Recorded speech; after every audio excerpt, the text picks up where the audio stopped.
Hello and welcome back to my YouTube channel. कैसे हैं आप लोग? तो आज की इस वीडियो में मैं आप लोगों को कुवैत के नए जो अपडेट्स हुए हैं उसके बारे में बात करने वाला हूं। एक अपडेट जो है वो रमज़ान में भीख मांगने वालों से रिलेटेड है और इसके अलावा भी 3-4 नई अपडेट्स आई हैं, उसके बारे में मैं बात करने वाला हूं। तो चलिए बढ़ते हैं सबसे पहली अपडेट की तरफ। कुवैती बंदे पे अपनी दादी को मारने का आरोप लगा था और कोर्ट ने उसे सजाए मौत का हुक्म दिया है। अगर आप कुवैत में हैं और कोई लड़ाई झगड़ा हो जाता है तो उससे दूर ही रहें, क्योंकि अगर कुछ बड़ा मामला हो जाता है, यहाँ पे खून के बदले खून है, तो कभी भी लड़ाई झगड़ा हो तो पहले इस बारे में ज़रूर सोचें, कहीं ऐसा ना हो कि आप भी अपनी जान से हाथ धो बैठें। एक और अपडेट सामने आई है। अभी रमज़ान महीना शुरू है, इससे रिलेटेड एक अपडेट है, क्योंकि यहाँ पे कुवैत में भीख मांगने का काम इलीगल है।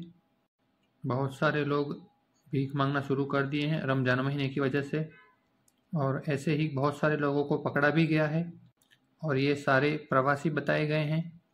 हालांकि इसमें किसी भी कंट्री का नाम नहीं लिया गया है, सारे प्रवासी ही बताए गए हैं। तो ऐसा काम ना करें यहाँ पे। अगर यहाँ पे पकड़े गए मस्जिद में मांगते हुए, मस्जिद से बाहर या सिग्नल पे कहीं भी, तो ये कानून के खिलाफ है यहाँ पे कुवैत में। कुवैत के अंदर एक बड़ा ऐलान कर दिया गया है मिनिस्ट्री की तरफ से। जितने भी गैर मुल्की हैं जो गवर्नमेंट सेक्टर में काम करते हैं, वो अगर अपना वीज़ा प्राइवेट सेक्टर में ट्रांसफ़र करना चाहते हैं तो अब बिना किसी शर्त के वो अपना वीज़ा ट्रांसफ़र कर सकेंगे। पहले क्या होता था कि इसमें रूल्स और रेगुलेशन को फॉलो करना होता था, कुछ कंडीशन हुकूमत की तरफ से दी जाती थी, उसको फॉलो करना पड़ता था, उसके बाद ही वीज़ा ट्रांसफ़र होती थी। लेकिन अब जितनी भी कंडीशन हैं उन सबको समाप्त कर दिया गया है। इसमें बताया ये गया है कि बिना किसी शर्त के जितने भी प्रवासी हैं जो गवर्नमेंट सेक्टर में काम करते हैं, अगर वो अपना वीज़ा प्राइवेट सेक्टर में ट्रांसफ़र करना चाहते हैं, आसानी के साथ अब वो ट्रांसफ़र कर सकते हैं। तो ये एक अच्छी खबर है तमाम प्रवासियों के लिए जो गवर्नमेंट सेक्टर में काम कर रहे हैं, क्योंकि गवर्नमेंट सेक्टर में हो ये रहा है कि जो अच्छी अच्छी सैलरी वाली जॉब है जहाँ पे प्रवासी काम कर रहे हैं, उनकी जगहों पे अब कुवैतियों को उन पोस्टों पे रखा जा रहा है। बड़ी बड़ी पोस्टों पे जो प्रवासी हैं, बाहरी लोग हैं, उनको धीरे धीरे हटाया जा रहा है अभी। तो अगर आपके साथ भी अगर ऐसा हो रहा है और आपको हटाया जा रहा है तो वो हटाया जाए उससे पहले ही। तो आप कोशिश करें कि अभी एक तरीके से हुकूमत ने आपको एक स्कीम दे दी है, बिना कंडीशन के आप अपना वीज़ा ट्रांसफ़र करवा सकते हैं। इसके अलावा एक और अपडेट ये है कि कुवैत म्यूनिसिपैलिटी है, जो बलदिया कहते हैं यहाँ पे, बलदिया ने एक एडवाइजरी जारी की है जिसमें बताया ये गया है कि जो टेम्पररी इवेंट हॉल्स हैं उनको रिमूव कर दिया जाए। जो यहाँ पे इवेंट्स हॉल लगाए गए हैं टेम्पररी, उनको हटाने का काम शुरू कर दिया है, और अगर आपने नहीं हटाया है तो आपको पेनल्टी भी हो सकती है। इसके अलावा अगली अपडेट ये है कि कुवैत में 43,290 लोगों पर सफ़र बैन कर दिया गया है। मतलब सफ़र जाने की अनुमति नहीं है उनको। इसमें कुवैती नागरिक और प्रवासी दोनों ही शामिल हैं।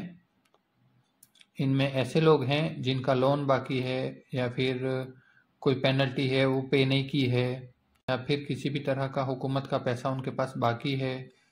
ऐसे जो लोग हैं उनका सफ़र बैन कर दिया गया है।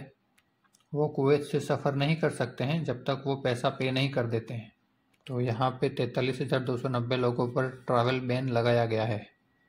आप भी अपना एक बार चेक ज़रूर करें, कहीं ऐसा ना हो कि आपका भी ट्रैवल बैन हो गया हो, क्योंकि अगर हो सकता है कि कुवैत में आप काफ़ी समय से रह रहे हो और आपका कोई फ़ाइन हो जो आपको भी मालूम ना हो, आपका फ़ाइन वगैरह हो या कोई केस वगैरह हो या गवर्नमेंट का कुछ पैसा बाकी हो, तो आपका ट्रैवल बैन होगा। अगर आप टिकट करवा रहे हैं तो सावधान रहें, पहले चेक कर लें, उसके बाद ही टिकट करवाएं, नहीं तो फिर टिकट आपका वेस्ट हो जाएगा। जैसे ही आप एयरपोर्ट पे पहुंचेंगे तो वहां से आपको वापस कर दिया जाएगा, जाने नहीं दिया जाएगा, आप चाहे किसी भी कंट्री के हों। यहाँ पे एक और बात बताई गई है, कुवैत में यातायात उल्लंघनों के मामलों में फेक कॉल्स और फेक एसएमएस के खिलाफ मंत्रालय ने चेतावनी दी है कुवैती इंटीरियर मिनिस्टर MOI ने जानकारी दी है कि उन्होंने बताया कि झूठे संदेश और अज्ञात कॉल या अज्ञात वेबसाइटों से सावधान रहने को कहा, जो यातायात के उल्लंघन के संबंध में झूठ फैला रहे हैं। बैठक में मंत्रालय ने कहा कि उल्लंघन का भुगतान केवल आधिकारिक चैनल या फिर जैसे कि साहिल एप्लीकेशन और सरकारी एप्लीकेशन के माध्यम से ही लिया जा रहा है।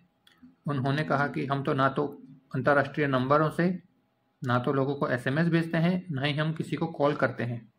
मंत्रालय ने सभी से अपील की है कि ऐसे संदेश भेजने वालों की पहचान करें तथा किसी भी फर्जी संदेश के बारे में तुरंत अमन सुरक्षा साहिल एप्लीकेशन के माध्यम से सूचित जरूर करें। तो दोस्तों, ये थी कुवैत की कुछ नई अपडेट्स जो मैंने आपके साथ शेयर कर दी हैं। और अगर वीडियो अच्छा लगा है तो प्लीज़ लाइक ज़रूर करें।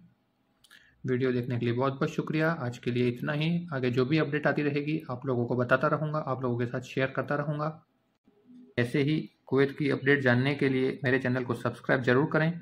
तो मिलते हैं फिर ऐसे ही किसी वीडियो में। तब तक के लिए अपना ख्याल रखें। जय हिंद, अल्लाह हाफिज़।